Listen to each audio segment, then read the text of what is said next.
अच्छा, उसके बाद बिल्कुल सेम सेम मेथड्स हैं आप लोगों के पास। आप लोगों ने यहाँ पर अपने पास सबसे पहले चीज क्या लिखनी है? Cost as a heading. फिर कॉस्ट के एलिमेंट्स, मतलब जैसे समझ जैसे आप लोग एसेट अकाउंट एट कॉस्ट बनाते हैं, तो उसमें सबसे पहली चीज आप लोग क्या लिखते हैं? अच्छा, अब यहाँ पे balance as at this date ना लिखना, क्योंकि साथ में कंपैरेटिव है। तो आप कौन सी डेट यहाँ पे मेंशन करोगे?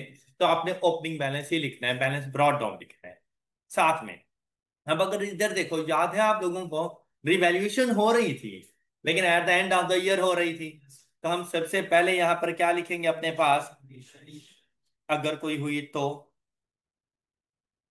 एडिशन थी ना हमारे पास, डिस्पोजल।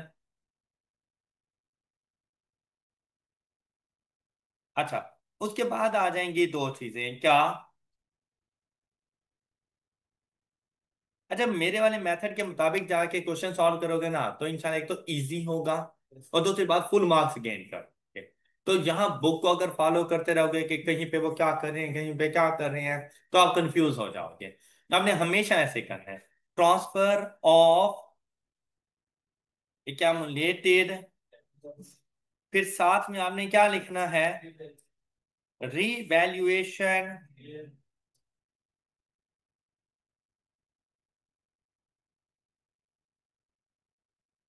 और बैलेंस ब्रॉट डाउन। नेक्स्ट हमारे पास आ जाएगी एक्यूमुलेटेड डेप्रिसिएशन। अब क्योंकि आप लोगों को एक ही पेन अलाउड है, तो ये देखो बस ये हेडिंग बन गई है, कि उसको अंडरलाइन कर दो, तो डिस्टिंग्विश हो गया है ये। फिर क्या लिखोगे इसमें अपने पास? Brought down.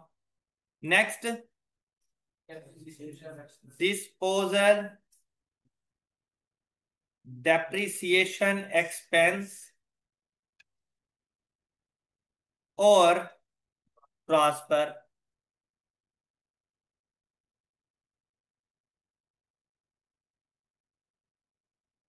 Transfer to asset, साथ में बैलेंस कैरी डाउन। यहां पर आपके पास आ जाएगी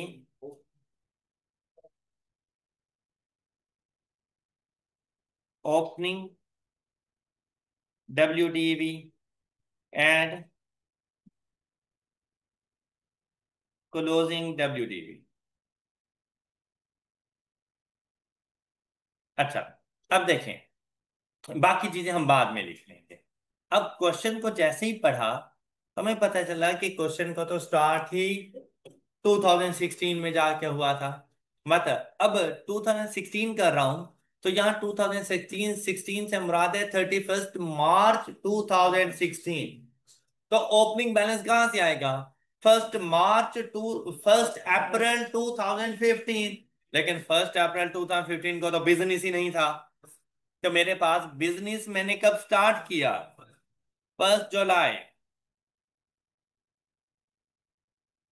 अब क्या, बिजनेस को हम लोगों ने स्टार्ट किया, कमेंसमेंट ऑफ बिजनेस। तो जो हम लोगों ने 30 कंप्यूटर्स परचेज किए, मतलब अब यहां पर ये बात कंफर्म हो गई, ओपनिंग किसी का भी नहीं है। अब अगर ओपनिंग नहीं है, तो एक एमुलेटेड एप्रिसिएशन भी हमारे पास ब्रॉट डाउन में नहीं है। फिर एडिशन हुई। अब देखें, हर वो चीज जो इजीली पोस्ट कर सकते हो, सबसे पहला काम आपने वो करना होता है। जो वर्किंग्स होती है ना, वो थोड़ा डिले किया करो वर्किंग्स को, मतलब साथ साथ वर्किंग करने की जरूरत नहीं है। जैसे अगर यहां पर देखें, तो सिंपल हमें पता चल रहा है, हमने 30 कंप्यूटर परचेज किए, ईच कंप्यूटर वर्थ ₹20,000। तो हमने क्या करना है अपने पास जाके, 30 × 20 इज इक्वल टू 600,000। तो हम लोग कंप्यूटर्स में जाएंगे, एडिशन के तौर पर लिख लेंगे 600,000। अच्छा, उसके बाद अगर गौर करें, तो सिंपली उसने मुझे क्या कुछ बताया हुआ था इसके लिए? इसके लिए यूजफुल लाइफ 4 इयर्स, ये उसकी रेजिडुअल वैल्यू। और हमने इसको कॉस्ट मॉडल पर रखना है। अच्छा नेक्स्ट, अब इस साल कंप्यूटर्स में और कुछ भी नहीं हुआ, एम आई राइट? तो देखो, simply no disposal, cost model पर है तो क्यूमुलेटिव डेप्रिसिएशन का ट्रांसफर या रिवैल्यूएशन गेन लॉस कुछ भी नहीं होना, और यही इसका बैलेंस कैरी डाउन जो नेक्स्ट ईयर के लिए ओपनिंग बन जाएगा। किसी को डाउट? अच्छा फिर बात सुनो, आगे जाने से पहले अगर आप यहां पर देखें, 2017 में मैं पहुंच गया और यहां पर सिर्फ हम लोगों ने वो 6 कंप्यूटर परचेज किए थे ऑफ ₹20 ईच। एडिशन हो गई इन ईयर 2017 कितने की? 120 के। तो सिंपली जाओ यहाँ पे एडिशन कर दो 120,000 की। क्या कोई डिस्पोजल हुआ? नहीं, कुछ भी डिस्पोजल नहीं, कोई ट्रांसफर नहीं, कोई रिवैल्यूएशन गेन लॉस नहीं। बैलेंस कैरी डाउन कितना आ जाएगा? ये लो, कंप्यूटर से रेलिवेंट हम लोगों ने कॉस्ट का जो पोर्शन था वो कंप्लीट कर लिया, और इसमें कोई जरा सी भी मिस्टेक नहीं है ना ऐसा? अब इसी तरह जैसे ही आप लिखते जाओगे ना, तो आप में खुद ही कॉन्फिडेंस इंक्रीज करता जाएगा कि आप बिल्कुल ठीक ठीक काम कर रहे हो। अच्छा अब नेक्स्ट चले, अगर हम लोग आगे, ऑफिस बिल्डिंग एक आई थी और वो कितनी की थी? 3 मिलियन फ्रॉम द बिगिनिंग। अच्छा हमने क्या किया, अभी के लिए तो ये एडिशन ही आएगी ना। अच्छा, उसके बाद वो मुझे क्या कहता है? अच्छा अब जरा बात गौर से सुनिएगा, बात गौर से सुनिएगा, बाद में लिखना, सुनो। क्या चीज कहता है कि साल के एंड पर कहते हैं जाके रिवैल्यू कर दो। साल के एंड पर, स्टार्ट ऑफ द ईयर नहीं है। इसके अलावा किसी किस्म की कोई एडिशन नहीं। अच्छा, लाजमी बात है, अब बिल्डिंग है, साल के एंड पर है तो डेप्रिशिएट हुई होगी, तो कुछ ना कुछ अमाउंट तो यहाँ पे आएगी ना, कैमुलेटिव डेप्रिसिएशन। तो रिवैल्यूएशन गेन या लॉस भी आएगा। आपको नहीं लगता मुझे पहले कैलकुलेट करना पड़ेगा? तो मैंने आपसे क्या कहा है, सिर्फ कॉपी पेस्ट करना, स्टार्ट में किसी किस्म की वर्किंग नहीं करनी। लेकिन ये बात हमेशा याद रखो कि अगर revaluation at the end of the accounting period है तो balance carry down revalued amount ही होगी, 3,2,3,7,500। अब मुझे ये नहीं पता कि डेप्रिशिएट कितना हुआ, मुझे ये नहीं पता कि रिवैल्यूएशन गेन है या लॉस है। और ये तो पता चल गया है कि गेन है, लेकिन कितने का है अभी ये नहीं पता। लेकिन मुझे ये पता है कि मैंने बैलेंस कैरी डाउन के तौर पर रिवैल्यूड अमाउंट ही रखनी है। क्या आपको मेरी ये बात समझ आई है? और अगर revaluation at the end of the period है तो एक्यूमुलेटेड डेप्रिसिएशन नील हो जाती है, सारी की सारी एक्यूमुलेटेड डेप्रिसिएशन ट्रांसफर हो जाएगी ना। तो इस एसेट के ऊपर क्लोजिंग एक्यूमुलेटेड डेप्रिसिएशन कुछ भी नहीं आने वाली। बात क्लियर हुई? बात क्लियर? जिस दिन एसेट रीवैल्यू होगा उसकी एक्यूमुलेटेड डेप्रिसिएशन का बैलेंस नील है, और एसेट अपनी रीवैल्यूड अमाउंट पर है। तो साल के एंड पर उसने ऐसा किया था, तो मैंने balance carry down revalued amount और एक्यूमुलेटेड डेप्रिसिएशन का बैलेंस कैरी डाउन नील। फिर जैसे ही नेक्स्ट ईयर में जाएंगे तो ओपनिंग बैलेंस रीवैल्यूड अमाउंट 32,375,000। अच्छा फिर, और एक्यूमुलेटेड डेप्रिसिएशन का बैलेंस ब्रॉट डाउन ने। Any problem? अच्छा फिर देखो, क्या किसी किस्म का कोई डिस्पोजल है बिल्डिंग में, किसी किस्म का कोई डिस्पोजल? अच्छा अब देखो, अगले साल क्या हुआ था, कहते हैं eight the end of the year the fair value of the building was set ₹2 million and the GL mortgage entire building and etcetera. तो डिस्पोजल तो कोई नहीं है ना, और साल के एंड पर जाके दोबारा से एसिड रीवैल्यू हो गया, तो उसकी रीवैल्यूड अमाउंट कितनी? 2 मिलियन। एसिड को उसकी रीवैल्यूड अमाउंट पे लेके आ जाओ। किसी किस्म का कोई एडिक्शन नहीं, किसी किस्म का कोई डिस्पोजल नहीं है। हाँ, ये दोनों चीजें आएंगी जिसके लिए मैं अभी वर्किंग करूँ। अच्छा, जितना डेप्रिसिएशन एक्सपेंस चार्ज करूंगा, अब डिस्पोजल नहीं है तो इधर तो कुछ भी नहीं आने वाला। जितना डेप्रिसिएशन एक्सपेंस चार्ज करूंगा सारे का सारा ट्रांसफर कर दूंगा। तो बैलेंस कैरी डाउन नहीं। क्लियर हो गई है बात? नेक्स्ट, अब अगर आप लोग यहाँ पे गौर करो तो ऑफिस बिल्डिंग कंप्लीट हो नहीं गया तकरीबन। फिर हम लोग चलेंगे अपने फिटिंग्स। फिटिंग्स की तरफ गए तो हमारे पास GL also purchase fitting for administrative cost rupees on 1 July. तो जाओ एडिशन के तौर पर लिखोगे 120,000। अच्छा, उसके बाद अगर आप लोग देखो तो इससे रिलेटेड और कोई ऐसी बात नहीं थी। पूरा साल ऐसे ही गुजर गया। Closing balance 120,000। यही अगले साल के लिए ओपनिंग। फिर जब नेक्स्ट ईयर में आप गए तो नेक्स्ट ईयर में क्या फिटिंग्स कहते with costing rupees 30,000 were dispose of rupees this और डिलीवरी चार्जेस वगैरह वगैरह वगैरह। तो एडिशन नहीं है, लेकिन 30,000 की इसके ऊपर भी कॉस्ट मॉडल है और बैलेंस कैरी डाउन आ जाएगा। ये बात क्लियर? कोई डाउट? आपको नहीं लगता जैसे कॉस्ट वाला पोर्शन तकरीबन हमारा कंप्लीट हो गया है for fittings and for computers? हाँ, बिल्डिंग के लिए थोड़ा बहुत रहता है कि रिवैल्यूएशन गेन या लॉस कितना है और एक्यूमुलेटेड एप्रिसिएशन कितनी आ रही है। अब जैसे ही आप लोग आओगे एक्यूमुलेटेड एप्रिसिएशन वाले पोर्शन पर, तो अब देखो ओपनिंग का तो पता चलेगा। अब किसी एक एसिड को उठाओ और सबसे पहले ना उसको कंप्लीट करो। अब कोशिश करो वो एसिड उठाओ जिसमें डिस्पोजल ना हो, क्योंकि डिस्पोजल ने आपको तंग करना है। ऐसा एसिड उठाओ जिसमें डिस्पोजल ना हो, तो पहले फिटिंग ना उठाओ। ओके। अच्छा, फिर ऐसा एसिड उठाओ जो अपने कॉस्ट मॉडल पर हो, उसकी डेप्रिसिएशन ज्यादा इजी होती है। ऐसा एसिड जो अपने कॉस्ट मॉडल पर हो, तो कौन सा? तो कंप्यूटर उठाती है। तो कंप्यूटर जब उठाया तो कंप्यूटर पे जो मेथड ऑफ डेप्रिसिएशन था ना, वो रिड्यूसिंग बैलेंस मेथड था। तो आपको सबसे पहले जाकर उसका रेट ऑफ डेप्रिसिएशन कैलकुलेट करना था। अब रेट ऑफ डेप्रिसिएशन के लिए जब जाएंगे ना, अब आप जाएंगे अपने वर्किंग नोट्स पर। एक पेज पर आपका ये बन रहा होगा स्केड्यूल ऑफ पीपी। अगला पेज पूरा बाकी चीजें लिखने के लिए छोड़ दो। मेरी बात समझ आई है? और थर्ड पेज पर जाकर आपने वर्किंग नोट्स बनाने हैं।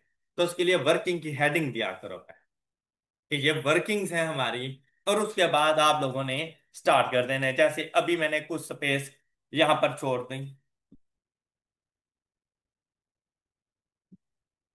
यहां से मैं अपनी वर्किंग स्टार्ट करूंगा।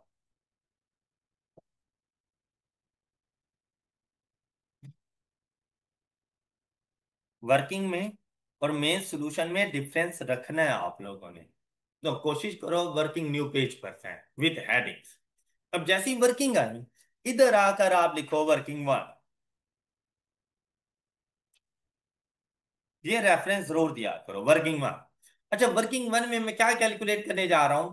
डेप्रिसिएशन रेट, एक्सपेंस नहीं, डेप्रिसिएशन रेट। कैसे आएगा? 1 - 4th रूट ऑफ। अब देखें भाई, अब मेरे पास इतना टाइम नहीं है मैं फार्मूला लिखता फिरूं, ऊपर उसको वर्किंग का बताता फिरूं, इस किस्म की चीजें नहीं। टू द पॉइंट रखो वर्किंग में। आपकी डायरेक्ट कैलकुलेशन, लेकिन कैलकुलेशन बताओ। अच्छा, अब आपके पास दो मेथड्स थे। एक ये कि देखिए भाई टोटल नंबर ऑफ कंप्यूटर्स हैं कितने, टोटल नंबर ऑफ कंप्यूटर्स हैं कितने, हर कंप्यूटर की कॉस्ट 20, हर कंप्यूटर की रेजिडुअल वैल्यू। एक तो ये है ना कि आप 4802 multiplied by 30 total residual value. फिर कॉस्ट भी 20,000 मल्टीप्लाइड बाय 30 टोटल कॉस्ट। तो आप ऐसा ना करो, हर कंप्यूटर की वैल्यू एक जैसी है, हर कंप्यूटर की लाइफ एक जैसी है, हर कंप्यूटर की रेजिडुअल वैल्यू एक जैसी है। तो आप एक ही कंप्यूटर के लिए उठा लो। आप क्या करोगे यहां पर आकर? 4th root of 4802 divided by 20,000 और परसेंटेज का साइन अप्लाई करने के लिए एंड रिजल्ट को मल्टीप्लाइड बाय 100। तो यहां से आपके पास परसेंटेज आ जाएगी। 1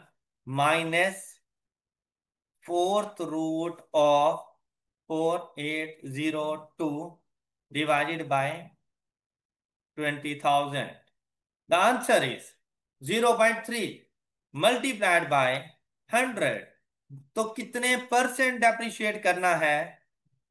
हमने कंप्यूटर्स को डेप्रिशिएट करना है एट द रेट ऑफ 30%। ये बात सबको क्लियर हो गई। अच्छा, फिर वर्किंग 2। ऊपर तो जाके मैंने सिर्फ ये लिख देना है ना कि डेप्रिसिएशन एक्सपेंस कितना है, लेकिन वो डेप्रिसिएशन एक्सपेंस आया कैसे है? वो वर्किंग के थ्रू से बताओ कैसे आया है। मेरे पास कितने के एसिड्स मौजूद थे? 600,000 multiplied by and multiplied bye from 1st July to 31st March, 9/12। जी, ये डेप्रिसिएशन एक्सपेंस। क्या आप सब बच्चों को ये बात क्लियर है?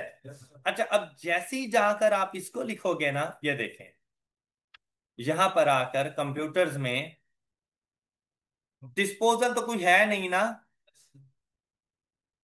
डेप्रिसिएशन एक्सपेंस के तौर पे लिखोगे 135,000, कुछ भी ट्रांसफर नहीं, बैलेंस कैरी डाउन आ जाएगा।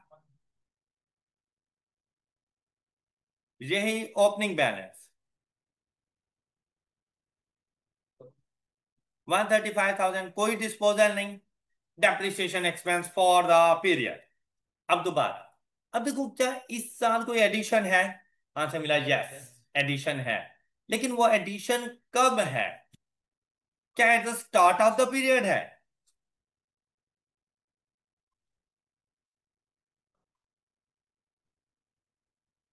अच्छा, अब देखो यहां पर उसने नहीं बताया।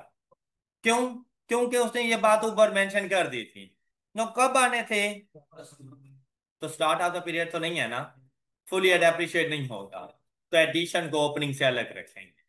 अब जाएंगे हम लोग, जैसे ही हमने यहाँ पे 135 लिखा ना, तो उसको यहाँ रेफरेंस दो कि भाई वर्किंग 2 को जाके चेक करो। बात क्लियर? अच्छा, फिर जैसे ही हम जाएंगे, ये देखो working 3।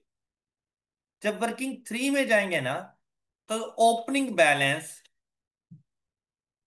Minus accumulated appreciation, WDV method था ना। तो वैल्यू क्या आ गई मेरे पास? 465 multiplied by 30% is equal to, बोलो,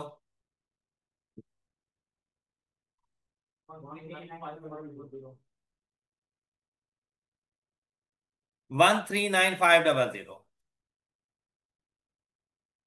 अब आ गई एडिशन। एडिशन कितने की हुई? मल्टीप्लाइड बाय, लेकिन अब इसके साथ टाइम फ्रैक्शन आएगा, 11/12। जी, एग्जैक्ट 33,000। तो टोटल डेप्रिसिएशन एक्सपेंस कितना हो गया? 172,500। अब देखो वर्किंग भी चेक करो, इजीली रीडेबल कंडीशन में है। मतलब आपकी वर्किंग इतनी हो कि रीडेबल कंडीशन में हो, ऐसा ना हो कि आपके सिवा कोई और पढ़ ही ना सके, ऐसी वर्किंग ना हो। मतलब कोई भी पढ़े तो उसको समझ आ जाए। माना कि बचपन में आप डॉक्टर बनना चाह रहे थे, लेकिन अब आप चार्टेड अकाउंटेंट्स हैं। अब जैसे ही यहां पर आओगे 172,500 और वर्किंग 3, क्लोजिंग बैलेंस 170, नहीं, इन दोनों को ऐड कर दो।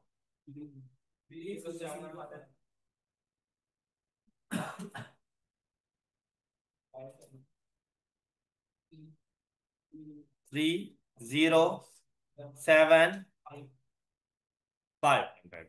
ये बात क्लियर? देखो, ओपनिंग डब्ल्यूडीबी कुछ नहीं, लेकिन क्लोजिंग डब्ल्यूडीवी बता सकते हो, 600 में से 135 गए, 465,000। यही 465,000 नेक्स्ट ईयर के लिए ओपनिंग। अब यहां से 720,000 में से 307,500 माइनस कर। 720,000 में से 307,500 माइनस कर दो तो 412। ये डब्ल्यूडीबी भी आप लिख, और कंप्यूटर हर तरफ से कंप्लीट हो चुका है। तो अप्रोक्सीमेट आपको 4 मार्क्स तो आराम से मिल जाने हैं इसमें। ओके, कम से कम 4 मार्क्स इसमें से आपको जरूर मिल जाने हैं। अच्छा, फिर नेक्स्ट जैसे ही गए, बिल्डिंग को अगर देखो तो इसको डेप्रिशिएट करना आपके लिए मसला नहीं था। क्यों नहीं मसला था? Straight line method of depreciation है। तो सिंपली आप लोगों ने क्या करना है, बिल्डिंग को देखा 10 year useful life with no residual value. तो सिंपली हम लोगों ने क्या करना है, 3 million divided by 10 and multiplied by. अब क्योंकि मैं नोट्स में अपनी वर्किंग ज्यादा शो नहीं कर पा रहा, इतनी स्पेस नहीं होती, तो देखो इतना सा काम जरूर कर लिया करो। 3 million divided bye multiplied by 2 to 5,000। और ये जाकर बता दो इधर। अब देखना जरा इधर, कोई डिस्पोजल नहीं। 2 to 5,000 कहां से पता चला? वर्किंग 4 से। और ये 2 to 5,000 आपने फौरन ट्रांसफर कर देना है, माइनस। तो देखो क्लोजिंग बैलेंस नील हो नहीं गया, और ये चला गया आपके एसिड के पास। 2 to 5,000 माइनस करोगे। अच्छा, अब आपका एसिड आ जाएगा 2,775,000, और लेकर आना है 3,2,3,7,500 पर। तो कितने का इंक्रीज है इधर? हाँ जी, 4,6,2,500। ये है रीवैल्यूएशन गेन। यहां तो कोई प्रॉब्लम? अब आपका क्या कंपैरेटिव ईयर कंप्लीट हो नहीं गया? अच्छा, अब जाकर अगर इसकी ओपनिंग एंड क्लोजिंग, ओपनिंग तो कुछ भी नहीं, हाँ क्लोजिंग में इसकी रीवैल्यूड अमाउंट ही आएगी, और वो क्या थी? 3,2,3,7। यही ओपनिंग 3,2,3,7,500। ये कोई इशू? यहां पर कोई इशू? अच्छा, अगली बात सुनो, अगली बात सुनो। जैसे ही नेक्स्ट ईयर में आओगे, तो आपने सबसे पहले करना है इसको डेप्रिशिएट। एम आई राइट? लेकिन जब डेप्रिसिएशन के लिए जाओगे, वर्किंग 5, एसिड रीवैल्यू हो चुका है, तो ये बात तो आपको पता है ना कि अब उसकी रीवैल्यूड अमाउंट ने डेप्रिशिएट होना है। और रीवैल्यूड अमाउंट कितनी है? लेकिन जहां पर अगर बच्चों ने थोड़ी सी मिस्टेक कर दी, हम लोगों ने लेनी होती है रिमेनिंग यूजफुल लाइफ, और रिमेनिंग यूजफुल लाइफ 9 इयर्स नहीं है, क्योंकि उसके तो अभी सिर्फ 9 माह गुजरे हैं। 9 मंथ्स गुजरे हैं, अभी पूरा साल तो गुजरा ही नहीं है। तो 10 में से आप कैसे 1 ईयर माइनस कर सकते हैं? इसका 0.75 ईयर्स अभी तक स्पेंड हुआ है। तो उसकी जो रिमेनिंग यूजफुल लाइफ है ना, 10 - 0.75, 9.25 ईयर्स हैं। ओके, यहां पर बच्चे ने मिस्टेक कर, 9 इयर्स नहीं आएगा, 9.25, 9 इयर्स एंड 3 मंथ्स। तो वो 3 मंथ्स 0.25 ईयर्स बन गए ना, तो टोटल क्या आ जाएगा? 9.25 ईयर्स।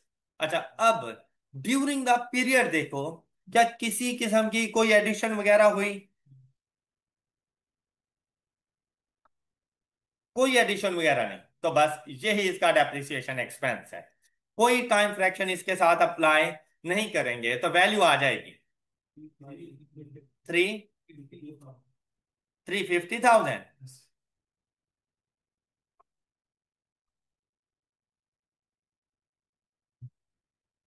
अच्छा ये देखें, यहां पर लिखेंगे 350,000।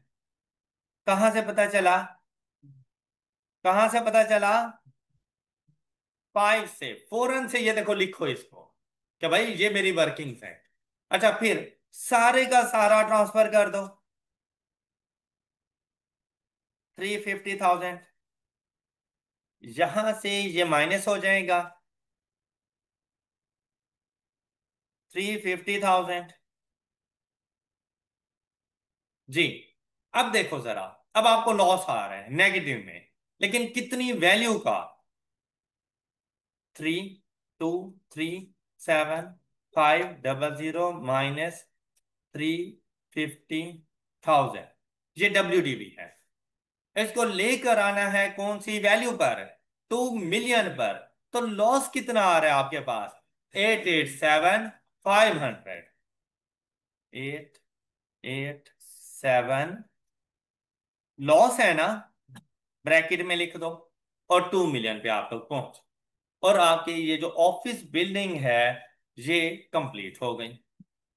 अच्छा, अब आपको लगता है कि आपने ऑफिस बिल्डिंग में किसी किस्म का कोई एरर किया होगा?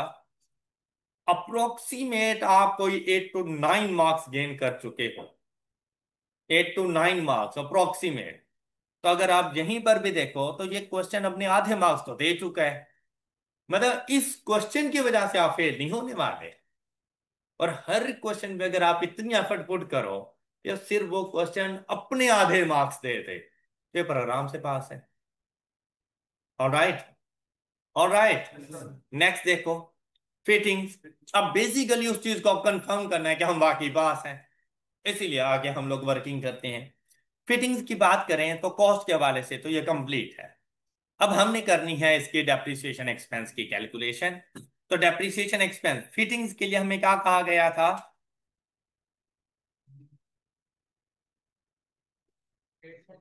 10 years using straight line with no residual value. तो भाई इसका डेप्रिसिएशन एक्सपेंस हमारे पास आएगा 90,000, नहीं sorry 9,120,000 divided by 10 multiplied by is equal to 9,000। अच्छा, ये जो बात थी रिमेनिंग यूजफुल लाइफ वाली, ये तो सबको क्लियर हो गई है ना? आइंदा से इस बात का हमेशा ख्याल रखना है आप लोगों ने। यही चीज, इसी बात का ख्याल आपने चेंज इन अकाउंटिंग एस्टीमेट में भी रखना है कि अगर आप लोगों के पास during the year change in accounting estimate है, तो उस डेट से पहले आपके पास पुराना मेथड चलेगा।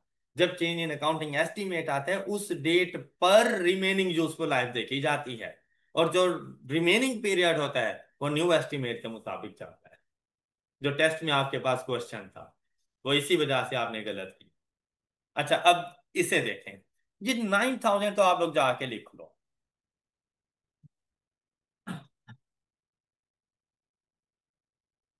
और इस 9,000 का पता आपको कहां से चला है? वर्किंग 6 से। फिर इसके ऊपर भी कॉस्ट मॉडल है, यहां पर सिंपल 9,000। अच्छा, ओपनिंग WDV तो कुछ नहीं है, लेकिन क्लोजिंग 1,1,1,000, यही अगले साल के लिए ओपनिंग। कोई डाउट? ये 9,000 अगले साल के लिए ओपनिंग। डिस्पोजल हुआ। अब डिस्पोजल की डेप्रिसिएशन। अच्छा, डिस्पोजल अगर ऐसे एसिड पर हो जो कॉस्ट मॉडल पर है, और जिस पर straight line method of depreciation है, ये बड़ा इजी होता है। ये मुफ्त के मार्क्स होते हैं फिर आप लोगों के। अब आपने क्या करना है ऐसी सिचुएशन में? हमें चाहिए एक्यूमुलेटेड डेप्रिसिएशन ऑफ डिस्पोजल। हम वर्किंग 7 बना लेंगे इसके लिए। और ये कैसे आएगा? डिस्पोजल की cost 30,000 useful life multiplied by accumulated time. अब एक्यूमुलेटेड टाइम से क्या मुराद होता है?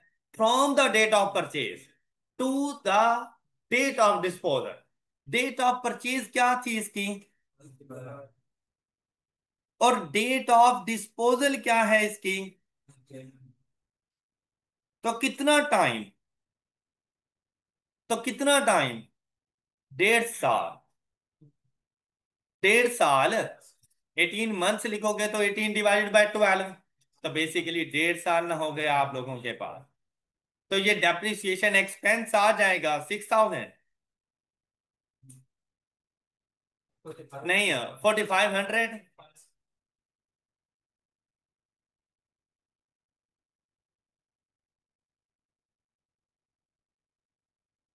4,500 ये जाके लिख लो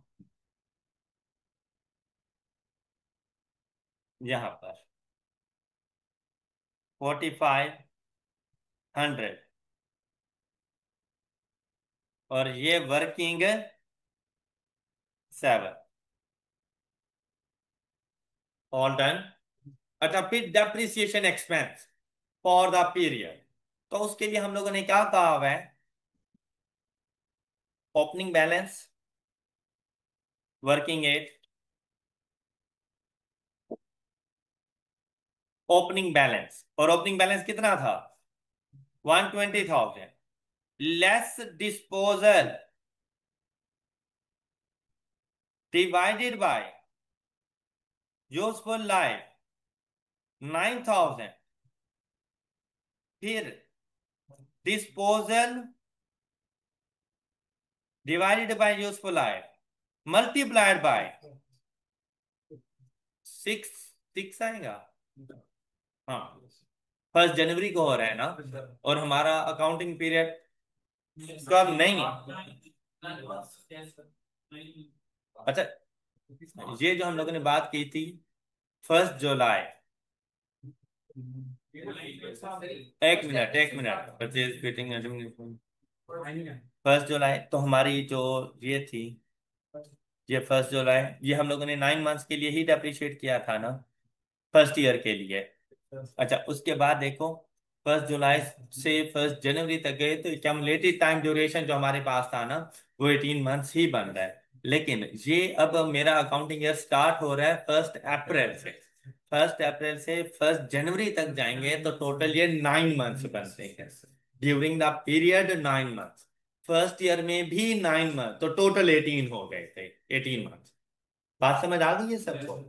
तो यहां पर आप 6/12 नहीं करेंगे इसको, 9/12।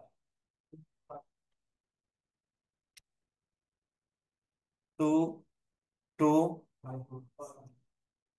11 2 50। ये depreciation expense for the year है।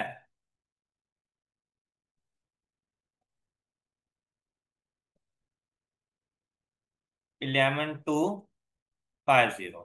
अच्छा, अब ट्रांसफर कुछ भी नहीं हो रहा, क्लोजिंग देखें। क्लोजिंग आपके पास क्या आ रहा है इधर? हाँ, 15,750। हाँ जी, तो 90,000 में से 15,750 माइनस कर दो, 74,250। हाँ जी, यहाँ तक की वर्किंग सब बच्चों को सही से समझ आ गई है? कोई ऐसा स्टूडेंट जिसको किसी भी कैलकुलेशन में कोई डाउट हो? है कोई ऐसा?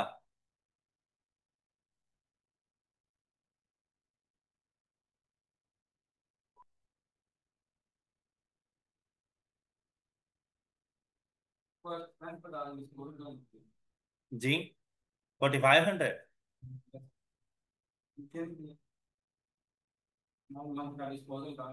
हाँ, अकाउंटिंग ईयर स्टार्ट हो रहा है मेरा 1 अप्रैल से।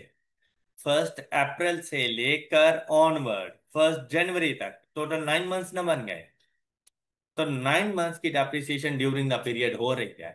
तो 30,000 के ऊपर वो जो कॉस्ट ऑफ डिस्पोजल है उसके ऊपर 9 मंथ्स का डेप्रिसिएशन एक्सपेंस इस साल, 9 मंथ्स का पिछले साल हमने कैलकुलेट किया था।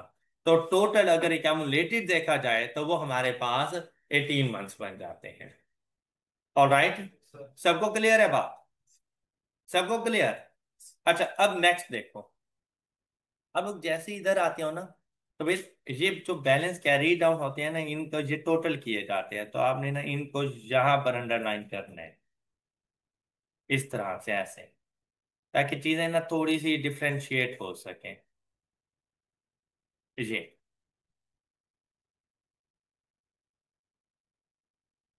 इसी तरह से क्यूमुलेटेड एप्रिसिएशन का भी जो बैलेंस कैरी डाउन है ना, उसको इसी तरह से आप लोगों ने जरा अंडरलाइन की फॉर्म में लिख लेना है कि ये जो बैलेंस कैरी डाउन है ये हम लोगों ने कैलकुलेट किया हुआ है।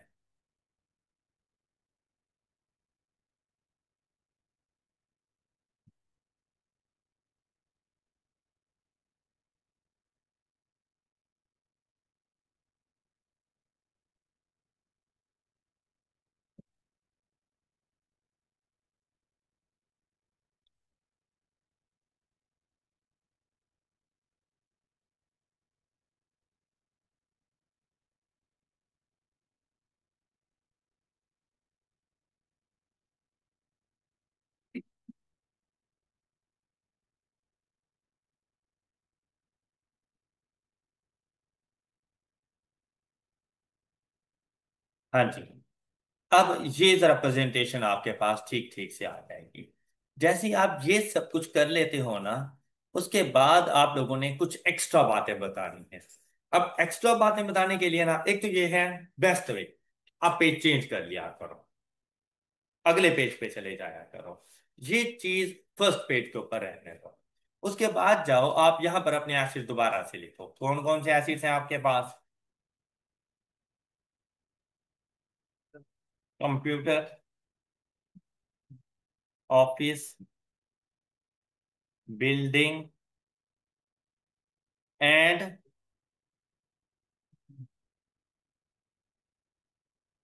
पीटी। अच्छा भाई, आपके अप्रोक्सीमेट कुछ 4 से 5 नंबर अब ये बाकी चीजें लिखने के होते हैं, जिनके ऊपर खास तौर पर इतनी मेहनत भी नहीं हो रही होती। अब वो चीजें कौन कौन सी हैं? 3 चीजें तो मस्ट हैं।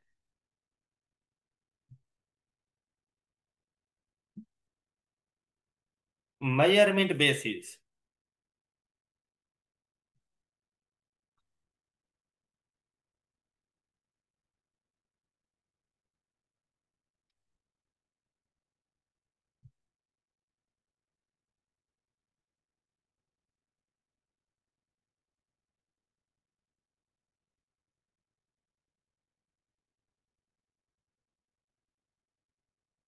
डेप्रिसिएशन मेथड,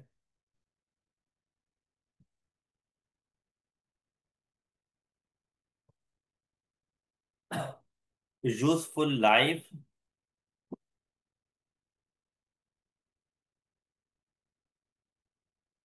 और रेट। ये इसी तरह लिखा करो। मेजरमेंट बेसिस की बात करें तो cost model, revaluation model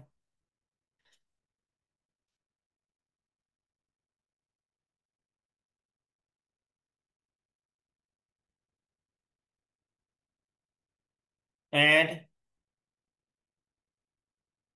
cost. अब ये चीजें मोस्टली ना हमें करंट ईयर के बारे में बतानी होती है। तो बस, और हर एसिड के बारे में तो ये हम लोगों ने बता दिया।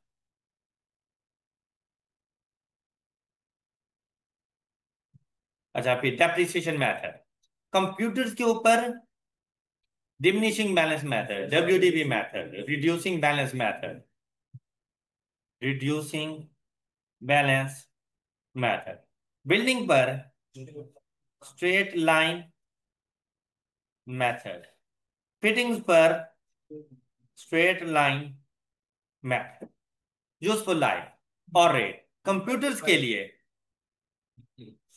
अच्छा, फिटिंग्स के लिए 10 इयर्स। लेकिन जब ऑफिस बिल्डिंग की बात करेंगे तो आप 10 नहीं बता सकते। अब बताएं, ड्यूरिंग द ईयर इसको डेप्रिशिएट करने लगे तो आपने इसकी लाइफ को कितने इयर्स कंसीडर किया, तो वो लिखेंगे।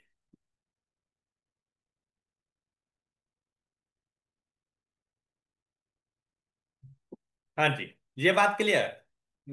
अच्छा, अप्रोक्सीमेट कोई 1.5 से 2 नंबर आपको सिर्फ इन चीजों का मिलना है।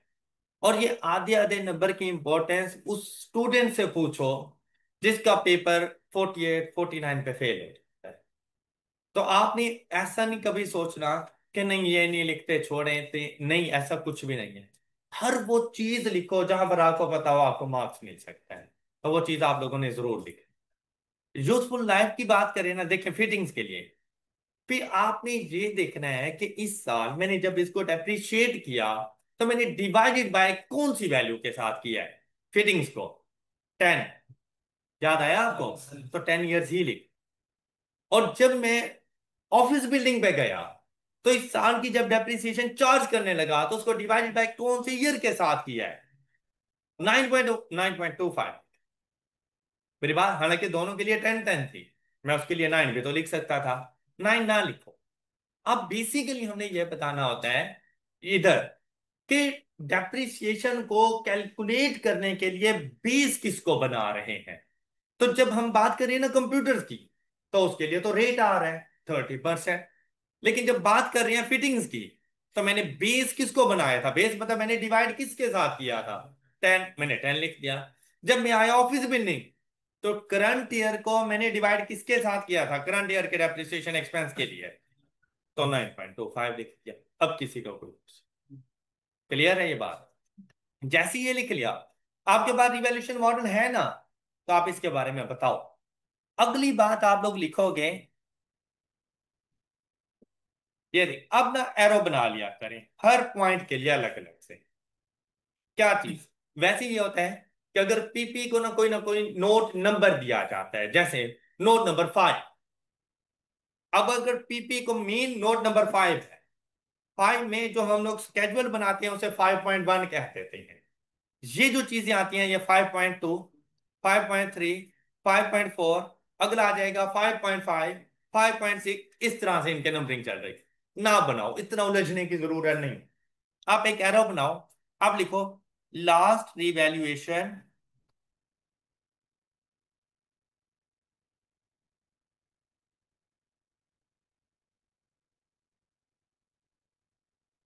इज कैरीड ऑन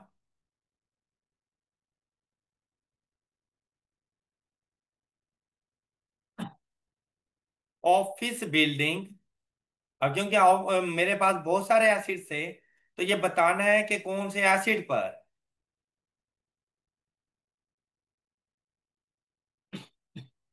एट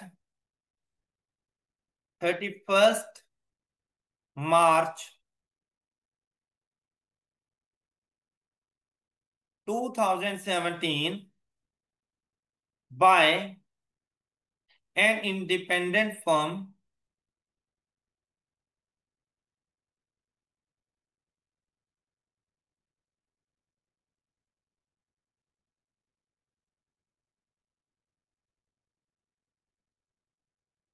हाँ जी, क्या क्वेश्चन में मेंशन थी? ये लिखें।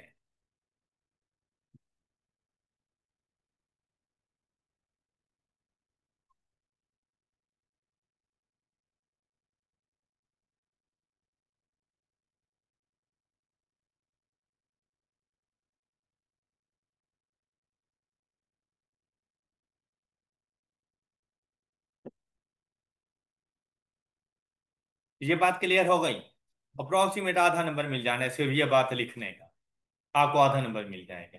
फिर जैसी ये बात लिखी है, तो मतलब कॉस्ट मॉडल बताओ। If acid is carried at cost, अब यहां पे एसिड का नाम आ जाएगा। If office building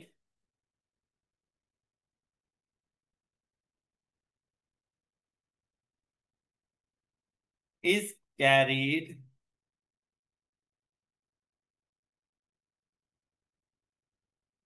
at cost model at cost, then its carrying amount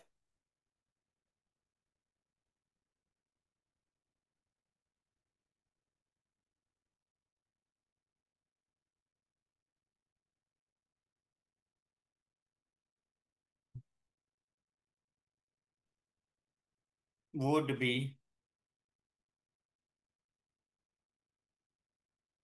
अच्छा, वैसे तो हम लोगों ने करंट ईयर के बारे में बताना होता है, ठीक है, कि करंट ईयर के एंड पर उसकी हमारे पास डब्ल्यूडीवी क्या होगी। लेकिन अगर आप चाहें आप कंपैरेटिव भी बता दिया करें।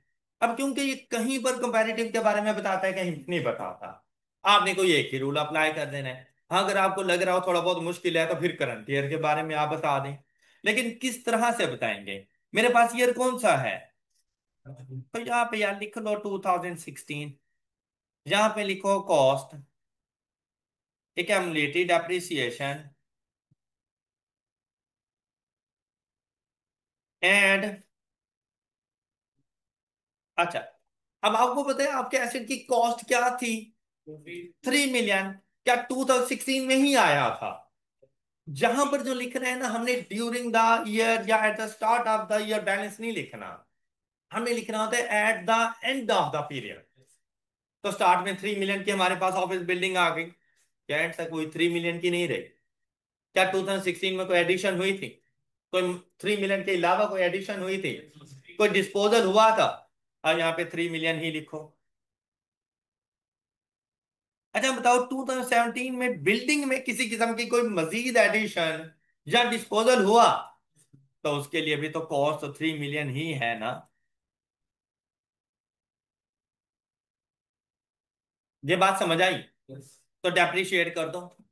एसिड की useful life 10 years with no residual value. तो फर्स्ट ईयर में जो डेप्रिशिएट हुआ 2016 उसका फर्स्ट ईयर था, लेकिन पूरे साल के लिए नहीं हुआ। कितना? 9 month. 3 million divided by 10 multiplied by 9 by 12 is equal to 2 to 5,000। तो जाके लिख लो 2 to 5,000। ये माइनस कर दो, तो उसकी डब्ल्यू डी आपके पास आ जाएगी 2,775,000। किसी को एतराज? और जब यहां पर पहुंचे, पूरे साल के लिए डेप्रिशिएट होगा, 300,000 से डेप्रिशिएट हो जाएगा। पहले डेप्रिसिएशन एक्यूमुलेटेड कितनी थी? 2 to 5,000। 300,000 मजीद इसमें ऐड कर दो, तो क्लोजिंग एक्यूमुलेटेड डेप्रिसिएशन उसकी कितनी हो जाएगी? 525,000। तो इसकी वैल्यू बन गई 2,475,000।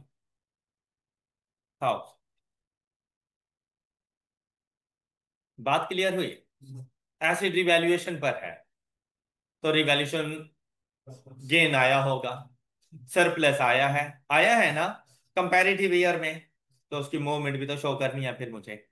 अच्छा, अब मेरी बात सुनिएगा यहाँ पर। ये कॉस्ट वाला मॉडल तो हो गया ना कंप्लीट। अब देखिए, ये मार्क्स लेना क्या आपके लिए बड़ी मुश्किल चीज है? जिस बच्चे को आए 16 का थोड़ा बहुत नॉलेज है ना, उसके पास अगर डिस्क्लोजर नोट्स का क्वेश्चन आ जाए ना, वो अपने पासिंग मार्क्स आराम से देके जाएगा। अब क्या लिखा जा सकता है इसमें? मूवमेंट ऑन रिवैल्यूएशन सरप्लस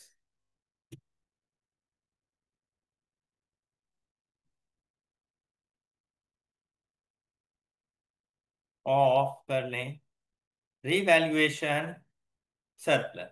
अच्छा भाई, आपने करंट और कंपैरेटिव ये दोनों बता दिया करें, आपकी जिंदगी थोड़ी आसान हो जाएगी। ओके। अच्छा, फिर इवन क्या आप देखेंगे अक्सर जगहों पर वो सिर्फ और सिर्फ डिस्कस कर रहा होगा करंट ईयर को, हम भी कर सकते थे। मेरी बात सुनिएगा जरा। अब इसमें आपने क्या कुछ लिखना है, आप लिखा करो बैलेंस ब्रॉट डाउन। आप लिखा करो बैलेंस, उसके बाद रिटेन अर्निंग को ट्रांसफर होता है ये रिटेन अर्निंग को ट्रांसफर होता है।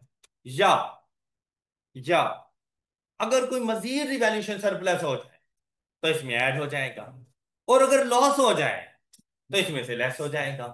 तो आप अगली चीज लिखा करो, रिवैल्यूएशन गेन और लॉस, इस तरह से। देखो बुक में डिफरेंट डिफरेंट चीजें नजर आएंगी, आपने हमेशा ऐसे ही बनाना। अगर ऐसे बनाओगे आपको कभी कंफ्यूजन नहीं होने वाली। ओके, फिर रिटेन्ड अर्निंग को ट्रांसफर करना है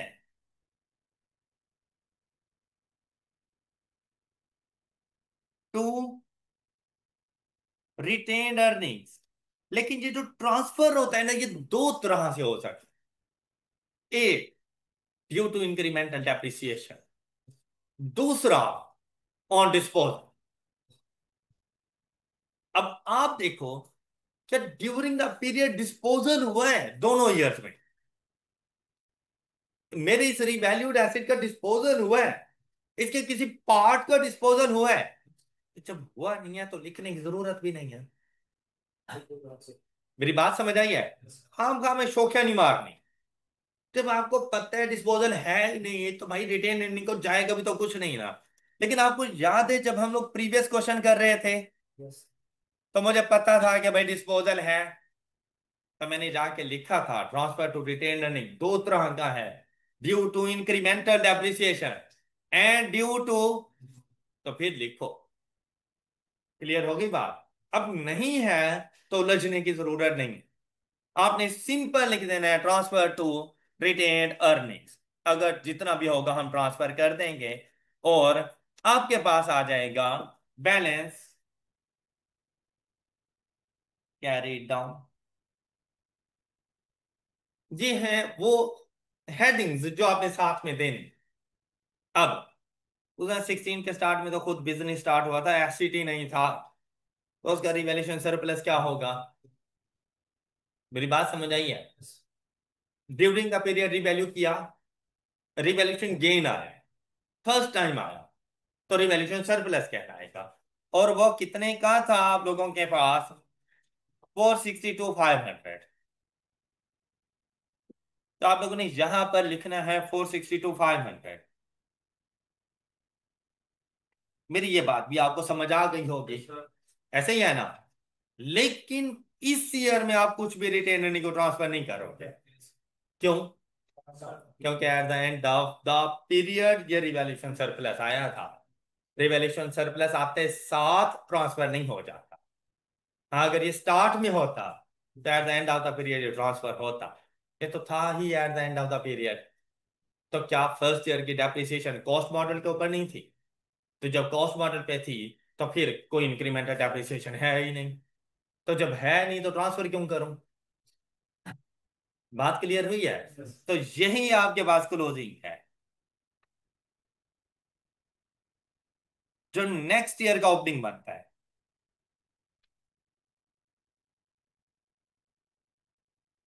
ओके, अब नेक्स्ट पीरियड में लॉस आ गया है। मेरी बात सुनिए, अब नेक्स्ट पीरियड में लॉस रिवैल्यूएशन सरप्लस से कई गुना ज्यादा है। तो यहां पे -462,500 नहीं करूंगा, पहले इसको ट्रांसफर करूंगा टू रिटेन अर्निंग्स। अब क्वेश्चन ये आता है कि रिटेन अर्निंग को ट्रांसफर क्या कितना करूं? जितनी इंक्रीमेंटल डेप्रिसिएशन है। तो क्या मैं ऐसा करूं कि ये देखो, फर्स्ट ईयर में मेरी डेप्रिसिएशन कितनी थी? 2 to 5,000। अब कितनी है? तो आपको क्या लगता है मैं 125,000 जाके ट्रांसफर करूं? तो आंसर है नो। क्यों? क्योंकि फर्स्ट ईयर की डेप्रिसिएशन जो थी वो 9 मंथ की थी, और ये जो डेप्रिसिएशन है ये पूरे साल की है। तो ये सारे के सारे तो इंक्रीमेंटल नहीं है। तो इसके लिए बेस्ट मेथड क्या है कि आपने जब अपने एसिड को डेप्रिशिएट किया था, तो इसकी रीवैल्यूड अमाउंट को डिवाइडेड बाय 9.25, तो रिवैल्यूएशन सरप्लस को भी ऐसे ही करो। Revaluation surplus 462,500 divided by 9.25, value जी 50,000। ये जाएगी रिटेन्ड अर्निंग्स में। अच्छा वैसे अब जरा गौर करो, वो अगर टाइम फ्रैक्शन हटा दें, 3 मिलियन अगर कॉस्ट मॉडल पे होता तो मैं कितना एक साल के लिए डेप्रिशिएट करता? कॉस्ट मॉडल पे अगर 3 मिलियन होता तो मैं कितना डेप्रिशिएट करता? 300,000, क्योंकि अब वो रीवैल्यूड अमाउंट पर आया है तो मैंने कितना डेप्रिशिएट किया है। तो एक्स्ट्रा डेप्रिसिएशन कितनी है? तो ये 50 तो लेके जा रहा हूँ। ओके मतलब 2 to 5,000 और 350 का कंपैरिजन नहीं करना। 350 पूरे साल के लिए, तो कॉस्ट के ऊपर भी तो पूरे साल की डेप्रिसिएशन देखो। कॉस्ट पे पूरे साल की डेप्रिसिएशन देखे तो कितनी बनती है? 300,000। यहाँ पे कितनी है? 350। एक्स्ट्रा डेप्रिसिएशन कितनी है? 50। वो जाके ट्रांसफर कर दो। ये बात समझ आ गई है? अच्छा बाकी फिर आपके पास रिवैल्यूएशन सरप्लस कितना बच गया? 4,125,100। जबकि आपके पास लॉस कितना आ रहा है? ज्यादा है ना? तो आप लोगों ने सारे का सारा रिवैल्यूएशन सरप्लस खत्म कर देना। 4,125। अब मैंने ब्रैकेट में लिखा ना तो पता चल गया रिवैल्यूएशन लॉस की वजह से। और eight the end of the period मेरे पास किसी किस्म का कोई रिवॉल्यूशन सरप्लस मौजूद नहीं है। तो फॉर द पीरियड में प्रॉफिट और लॉस अकाउंट में रिवॉल्यूशन लॉस कितना लेके जा रहा हूं? फॉर द पीरियड प्रॉफिट और लॉस अकाउंट में मैं रिवॉल्यूशन लॉस कितना लेके जा रहा हूं? देखें टोटल लॉस कितना था? 887500। इसमें से 4,125,000 माइनस कर दो तो बाकी आपके पास वैल्यू बच जाएगी 4,75,000। ये आप लॉस लेके जा रहे हो। All clear? All clear? अच्छा सबको क्लियर है ना ये बात? इसमें से यार 4,125,000 माइनस कर दो तो बाकी जो जितना रिमेनिंग बच गया वो खत्म कर दो। 4,62,500 में से 50,000 रिटेन अर्निंग को चला गया। बाकी 4,125,000 क्लोजिंग नील करना है मैंने। क्लियर हो गई बात? अच्छा नॉर्मली इतना होता है डिस्क्लोजर और नो, लेकिन इस क्वेश्चन में इतना नहीं है। क्यों? अब इस क्वेश्चन में एक एक्स्ट्रा लाइन आपने लिखनी थी, और वो एक्स्ट्रा लाइन आपके पास क्या है? JL mortgage this. ये लाइन एज इट इज उठाओ और जाकर ये मूवमेंट ऑफ रिवैल्यूएशन सरप्लस के नीचे जाके लिख। बात क्लियर? अच्छा अब क्योंकि हम बात करें 2017 की, और वो जो कॉन्ट्रेक्चुअल कमिटमेंट थी वो थी 2016 में, वो ना भी लिखो तो फर्क नहीं पड़ता। लेकिन अगर लिखनी है तो आप यही लिखोगे, in year 2016 there was contractual commitments, फिर ये वाली सारी बात लिख देगा। ऑलराइट। अब अगर आप लोग अपने सॉल्यूशन को यहां पर देखें, ये देखें ये प्यारे से नोट्स बने हुए, हम लोगों ने भी कुछ ऐसे ही बनाए। ओके। और उसके बाद देखें ये इन्होंने बताया है, ये देखो measurement model depreciation useful life वगैरह। अब इन्होंने ये 10 ही लिख दी है, ये 10 नहीं आनी बिल्डिंग के लिए, ये आपने 9.25 लिखनी है। हाँ ये 2016 के लिए लिखता ना तो ये 10 लिखता, लेकिन यहां पर आ गए तो इसको आप जरा चेंज कर लो, 9.25। फिर उसने कहा revaluation of building carrying value, अगर कॉस्ट मॉडल है तो देखें क्या हम लोगों ने यही वैल्यू बताई थी? कॉस्ट 2,475,000। अब उसने भी यही वैल्यू आपको बता दी। और इसके लिए देखो 2016 के लिए 2,775,000 हमने भी बता दी, लेकिन हमने जरा डिटेल्ड बताई है। तो ये बेस्ट मेथड है जैसे हमने बताया। फिर इफेक्टिव और ये रिवैल्यूएशन जिसने की, मूवमेंट इन रिवैल्यूएशन सरप्लस। तो देखो ये चीजें, अच्छा इसको भी जरा ब्रैकेट्स में लिख दो। रिटेन अर्निंग है ना, ट्रांसफर हो रहा है, ये भी ब्रैकेट्स में आ जाएगा, तो क्लोजिंग नील हो जाएगा आपके पास। फिर उसने ये देखें the entire office building mortgage की बात कर दी। फिर कॉन्ट्रेक्चुअल कमिटमेंट्स के बारे में बताया, लेकिन उसने बता दिया कि in year 2016 for acquisition of computers कहते हैं अभी के लिए कितनी है। कहते हैं अभी के लिए किसी किस्म की कोई कॉन्ट्रेक्चुअल कमिटमेंट्स नहीं है, लेकिन 2016 में 120,000 की थी हमारे पास। बात क्लियर। ये थे हमारे पास डिस्क्लोजर नोट्स। आई होप कि आप सब बच्चों को डिस्क्लोजर नोट्स अच्छे तरीके से समझ आ गए हैं। अब आप लोगों ने अपने पास होम असाइनमेंट के तौर पर क्वेश्चन नंबर कितने कर लिए थे आप लोगों ने। 38 तक हो गए थे। चलें, अब आप लोगों ने सॉल्व करना है क्वेश्चन 39। ये बड़ा इंपॉर्टेंट क्वेश्चन है, बेहतरीन जर्नल एंट्रीज का। इसके ऊपर थोड़ी बहुत आपने जरा एफर्ट्स पुट करनी है। ठीक है, वर्किंग करने की कोशिश कीजिएगा। एग्जाम्पल नंबर 39 खुद से सॉल्व करना है। अच्छा, 40 वैसे बड़ा सिंपल सा क्वेश्चन है। आपने 41 करना है। 39 और 41, ये दो क्वेश्चन आप लोगों की होम असाइनमेंट।